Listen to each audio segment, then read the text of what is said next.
Жаңалықтар вақты өз ішін башлап жіберді. Студияда Алсу Нұриева, исәнмісіз? Татнефть Хайрия фонды яңа грант программасына кімнерді қуалай ала? Биналарының екінші тұрмышы Мирас спорт комплексында балалар арасында езу бойынша біріншілік ұзды. Әлмет іштимағы өзегінде Татнефть Хайрия фонды яңа грант программасын тәқдим етті. Әлігі программа турында толығырақ білер үшін Татнефть жәмғияты өз ішін жайылдырған районлардан өкілдер келген еді. Грант программасы кімге һәм нендей мүмкіндіктер ашқаны алдағы материалда. Бұл конкурс программасы Татнефть компаниясының социаль инвестициялар программасының дәвамы болып тұра. Біздің ішләп келген грантлар конкурсы ул коммерциялы булмаган оешмаларны, лидер кешеләрне куәтләр өчен кирәк булса, бұл конкурс җитдирәк темаларны күтәрәчәк дип сүзен башлады Татнефть Хайрия оешмасы җитәкчесе Ринат Мамин. Конкурсның бюджеты 1,5 миллиард сумны тәшкил итә. Ул системалы зур үзгәрешләргә юнәлтелгән. Бу юнәлешләр компаниядә эшләүче кешеләрнең нинди проблемалар борчыганлыгы турында социаль өйрәнүләр, сораштырулар үткәрелгәч ачыкланган. Бу сәламәтлек саклау, мәгариф системасы, территорияләрнең үсеше, мәдәнияткә кагыла. Шул исәптән җәмгыять үзәкләренең үсеше, сукбай этләр буенча сорауларны да без шушы социаль проектка кертергә булдык. Шулай итеп, грантлар 4 юнәлеш буенча биреләчәк. Һәр блок 2 өлешкә бүленгән. Инфраструктура һәм кешеләр дип атала. Инфраструктура өлеше буенча, мәсәлән, фельдшер-акушерлык пунктында ремонт үткәрүне сорап, грант алырга мөрәҗәгать итеп булса, кешеләр дигән блок буенча кирәкле белгечне кайтарыр өчен өстәмә финанс ярдәме сорарга була. Үзенең чыгышында грант программа җитәкчесе Илмира Газизова конкурсның нигездәмәләре турында җентекләп сөйләде. Кызыксындырган сорауларга җавап бирде. Хайрия фонды сайтына без конкурсның нигезләмәсен, кушымталарын куйдык. Гариза бирү төймәсе актив. Шуның аша гариза биреп була. Гаризаларны 21 октябрьгә хәтле бирергә кирәк. Конкурсның шартлары белән тирәнтен экраннардагы сайт аша танышып була. Бу конкурста республикасының Татнефть компаниясе эшләгән 13 районы һәм Тольятти шәһәре вәкилләре катнаша ала. Яңа Чишмә районында шулар рәтендә. Безнең өчен актуаль вопрослар индалар. Менә шул социаль объектларны әзерәк ремонтлауда. Аннарсын инде менә бәйгесе кемне без ишеттегендә специалистларны, укытучылар, врачларны ва аларга ярдәм күрсәтү буенча бик мотор программа. Анысы да безгә бик кирәк. Иң мөһиме, Татнефть компаниясе башлап җибәргән әлеге проект җәмгыятькә булышудан гыйбарәт. Алсу Амирова, Дамир Корбанов, Яңалыклар вакыты Луч Әлмәт телекомпаниясе. 4 бина Иске Әлмәт мәдәният йорты яшьләр үзәге Тельман урамында урнашкан элеккеге мегаполис Татарстан кинотеатры бинасы. Алар урынында нәрсә булачак, нинди оешма күрергә телисез? Шушы һәм башка сорауларга Әлмәт иҗтимагый үзәгендә узган очрашуда җавап эзләделәр. Шәһәр халкы китапханәгә йөрсен өчен ул нинди булырга тиеш? Бу сорауга җавапны Казан милли китапханә директоры Тәбрис Яруллин эзләргә булышты. Милли китапханәгә дә элек бик аз кеше йөри торган булган. Хәл китапханә концепциясын тулайм үзгәрткәч кенә яхшыра. Хәзер башкача. 20 марттан милли китапханәгә 300 мең кеше килгән. Алар 200 меңнән артык китап укырга алганнар. 600 чара үткәрелгән. Музейлар, китапханәләр, алар бит аларның һәр көндәшләре бик күп. Мәсәлән, конкуренция аларның бик зур, кафелар белән, кинотеатрлар белән, күңел ачу чаралары белән. Һәм димәк, үзгәрми калсаң, сине күңел ачу чаралары һәм кафелар җиңеп таптап китәчәк. Хәзер ачык тирәлек ул дөнья күләм тенденция. Бу уңайлы. Безнең популярлык ул безнең китапханәнең гадәти китапханәләргә ошамавында. Хәзер кеше үзен иркен итеп тоярга тиеш. Бу үсешнең шарты булып тора, диде Тәбрис Яруллин. Мәдәни продукт җан һәм акыл азыгы бирә. Кеше үсеш алсын өчен аның укырга китабы, яхшы музыка тыңларга, кино карарга мөмкинчелеге булырга тиеш. Татнефть җәмгыяте ярдәме белән үткән очрашуга урбанистика буенча белгеч архитектор Люси Малкис та катнашты. Ул Мәскәү шәһәрендәге 39 кинотеатр проектын сөйләде. Заманында гөрләп эшләгән бу оешмалар калабыздагы Татарстан кинотеатрына охшаган. Хәзер бу кинотеатр биналарында төрле җәмәгать оешмалары эшләп килә. Функциональ яктан танымас дәрәҗәдә үзгәргән. Бу кичәнең асылы Әлмәт халкы өчен нинди үзгәрешләр, нинди оешмалар мөһим булуын аңлау иде. Мин Казандагы үзәк китапханәгә бик нык кызыгам, андагы форматка. Икенчедән коворкинг кирәк дип саныйм мин. Хәзер декретта булган хатын-кызлар өчен бар, әмма эшләүче башка төрле кешеләр өчен дә кирәк дип уйлыйм. Шул менә ике төп тема инде минем өчен актуаль. Татнефть җәмгыяте тарафыннан оештырылган әлеге очрашуга теләгән һәр кеше килә ала иде. Киләчәктә шәһәребезне зур үзгәрешләр көтә дигән позитив нотада һәрберсе үз теләген җиткерә алды. Алсу Амирова, Рафаэль Сафин, яңалыклар вакыты Лучан телекомпаниясе. Татнефть Ошык акционерлык җәмгыяте экологик программаны тормышка ашыру эшләрен беренчедән булып Азнакай районында башлап җибәрде. Районда инде 1350 гектар җирдә агач утыртылган. Шушы көннәрдә Соба урманчылары район җирлегендә зур эш башкарды. Бу хакта тулырак Эльмира Шәрифуллина сюжетында. Керигәле урманнарга, каеннар арасына. Әйе, урманнар һаваны чистарта, табигатьне сафландыра. Бүген менә биредә Ушәлле авылы җирлегендә урман хуҗалыгы хезмәткәрләре агач утырту белән шөгыльләнә. Тиздән, берничә елдан биредә шау-гөр килеп, урманнар үсеп җитәр дип өметләнәбез. Урман хуҗалыгы тарихы илдә барган тормыш белән тыгыз бәйләнештә тора. Бүген исә Азнакай районында көзге агач утырту эшләре актив рәвештә алып барыла. Татнефть компаниясының экологик программасы кысаларында яшелләндерү эшләре районда яз көне башланып, монда инде 9 урман хуҗалыгы катнашты. Иң алдынгы хуҗалыкларның берсе булган Собалылар бүген районның Ушәлле авылы җирлегендә. Алар барысы 35 агрегат белән килгәннәр. Шуларның 4се җирне әзерли, 20се утырта, 6 УАЗ машинасы тәэмин итүдә, 3 машина үсентеләр китерә, 4 автобус кешеләр йөртә. 120 кеше килдек диде Саба урманчылыгының баш урманчысы Илһам Рәхмәтуллин. Үзегез күрәсез, утыртабыз инде монда агачларны ябык тамыр белән, бу безнең лесхозның селекция орлыкчылык центрында үсә. Менә бу наратлар инде, сосна обыкновенная. Шулай ук без анда инде лиственницалар үстерәбез. Лиственницабызның каен бар, акация бар. Менә хәзер инде без көз аена планлаштырабыз инде 800 гектар утыртырга.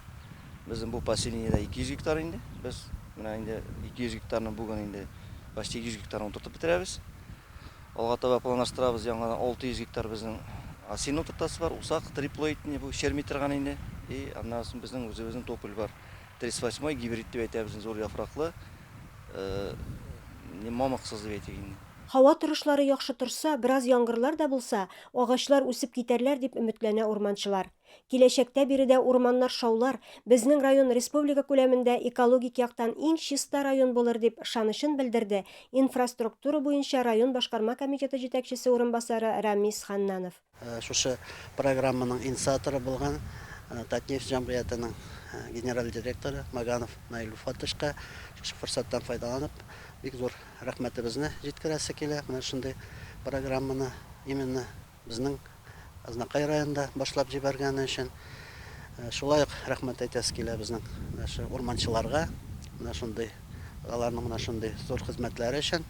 Эльмира Шәрифуллина, Рөстәм Акбаров, яңалыклар вакыты, Луч Әлмәт телекомпаниясе. Күп укысаң, күп белерсең диләр халыкта. Бу мәкаль белән татар яшьләре дә килешә. ДТМ форумы кысаларында алар үзләренең белемнәрен арттыра алдылар, яңа юнәлешләр белән таныштылар. Тулырак Рәмилә Хәмидуллина репортажында.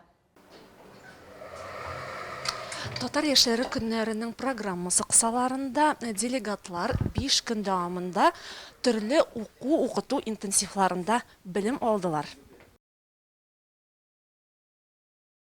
Татар яшьләре көннәре проектының максатларының берсе татар телен өйрәнүгә яшьләрнең игътибарын җәлеп итү. Әлеге юнәлеш буенча дәресләрне филология фәннәре кандидаты Николай Максимов алып барды. Аның исеме күпләргә таныш, чөнки Николай әфәнденең китаплары аша күпләр мәктәптә белем алды. Татар яшьләре оешмалары һәм Татмедиа акционерлык җәмгыятенең үзара хезмәттәшлеге турында делегатларга Татмедиа компаниясының пиар директоры Ләйсән Сафина сөйләде. 13 ел дәвамында ул Идел яшьләр үзәгендә эшләде, шуның 10 елы җитәкче вазифасында. Татар яшьләре көннәренең балтыр 30 еллыгын уздырып, зур юбилейын гөрләтеп, хәзер инде чыннан да менә быел шулай туры килде. Мен инде монда үземдә кунак буларак, спикер буларак, мен татар яшьләре көннәре ул минем өчен һәрвакытта да ниндидер яңа хисләр, яңа йөзләр, яңа танышулар, аралашулар һәм әйтергә кирәк, менә шушы еллар дәвамында мин үзем дә шушы яшьләрдән бик күп нәрсәгә өйрәндем. Чөнки ул һәрвакытта да ике яклы процесс, коммуникация һәм алар белән булу, менә шушы татар хәрәкәтендә кайнау, ул минем өчен зур горурлык. Форум кысаларында делегатлар Ялкын журналы Татмедиа Junior, миллиард татар проектлары эшчәнлеге белән таныштылар. Әлеге очрашулар яшьләрнең игътибарын Татарстан Республикасының медиа киңлегенә юнәлдерү, аларда журналистлык сәләтен ачу һәм үстерүне максат итеп куя. Мастер-классларда язу осталыгын арттыру, фото-видео сәнгать серләренә төшенү турында сүз бара. Шулай ук әлеге форум эшмәкәрлек сәләтен үстерү, бизнес төзү осталыгын булдыру өчен бер уникаль мәйданчыкта әле. Монда лидерлык сыйфатларын үстерү, командада эшләргә өйрәтү буенча зур эш алып барыла. Һәр көнне укыту интенсивларыннан соң делегатлар рәсми очрашуларда да катнаштылар.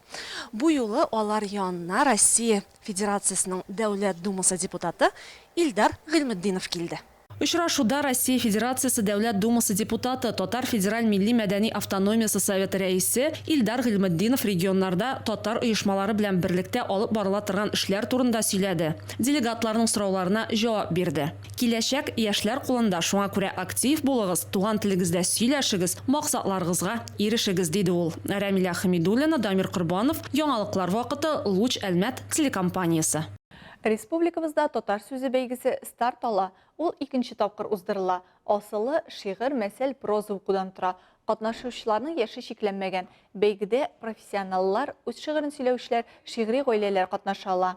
Гаризалар 1 декабрьгә кадәр кабул ителә. Катнашу өчен филармониянең электрон адресына яки WhatsApp номерына видео язма җибәрергә һәм катнашучылар өчен гариза формасын тутырырга кирәк. Яшь ягыннан шикләүләр юк.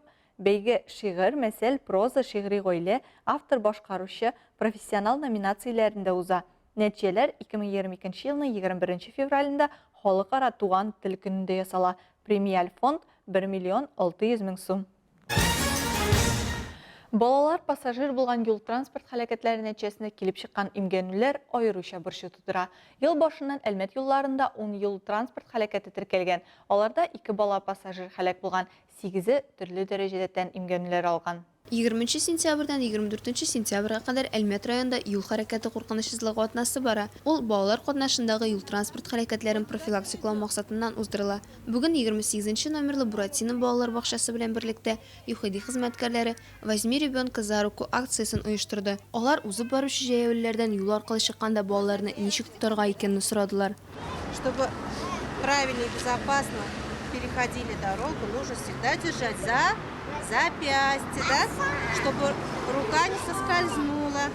Бакчада тәрбияләнүче балалар үзләре ясаган рәсемнәрен һәм искәрмәләрен әлмәтлеләргә бүләк итте. Взрослые, передвигаясь с ребенком, зачастую... Юл аркылы чыкканда күпчелек оллар баланы беләзектән дөрес тотмый, яки балага тотынырга рөхсәт итә. Олларга дөрес һәм нык баланы җитәкләргә кирәк. Бары бу очракта гына юлны хәвефсез узып була. За руки, чтобы контролировать их действия. Безнең балалар бакчасында без бу темага бик зур игътибар бирәбез. Зур эш алып барабыз әти-әниләр белән. Шундай акцияларда бик теләп катнашабыз. Кеше гомере бәясез, бигрәк тә балаларга карата игътибарлы булырга кирәк. Шуңа да мондый чаралар алга таба да дәвам итәчәк, ди оештыручылар. Әлмәт водоканал берничә микрорайонга су бирүнең шикләнүе турында хәбәр итте. Бу Татойлгас районында магистраль су үткәргечне алыштыру белән бәйле. Шикләүләр территориясе Дасаав, РТС, ДРК подстанция микрорайоннары. Шикләү 10 октябрьгә кадәр дәвам итәчәк. Шуңа Әлмәт водоканал предприятиесе әлеге районнарда яшәүчеләрдән кирәкле су запасын булдыруларын сорый. Әлмәттә Мирас спорт комплексында балалар арасында йөзү буенча беренчелек узды. Әлеге ярыш бу уку елында беренче. Иң югары нәтиҗә күрсәткән йөзүчеләр 9 октябрьдә шәһәр беренчелегендә катнашачак. Тулырак мәгълүмат киләсе сюжетта.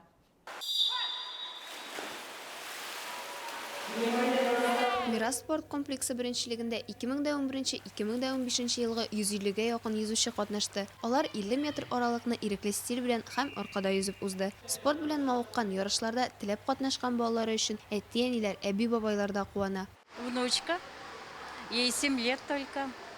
Нравится очень. Нравится, ему хочется, хотелось. Сам изъявил желание.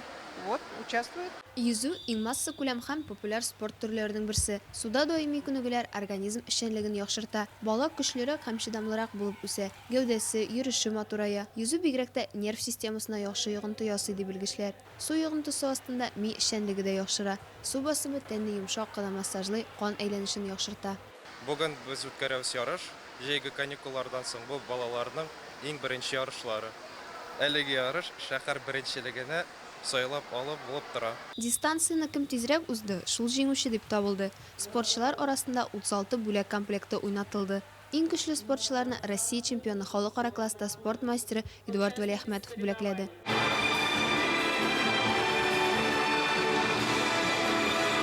Ярышларда җиңүчеләр 9 октябрьдә Әлмәт шәһәре беренчелегендә катнашачак. Лина Хәсәншина, Дамир Курбанов, Яңалыклар вакыты, Луч Әлмәт телекомпаниясе. Соңгы вакытта Йөзү федерациясе эгидасы һәм ярдәме белән әлмәтлеләр өчен йөзү буенча ярышлар гадәти хәл. Алар калабызда атна саен диярлек уза. 9 октябрьдә Мира спорт комплексында аркада йөзүчеләр көне узачак. Балаларның йөзүдә беренчелеккә омтылуларына битараф булмаган һәркем килә ала. Бу сезгә җиткерәсе соңгы мәгълүматыбыз иде. Мин Алсу Нуриева һәм монтажер Алия Бейрамалова сезнең белән саубуллашабыз. Киләсе очрашларга кадәр.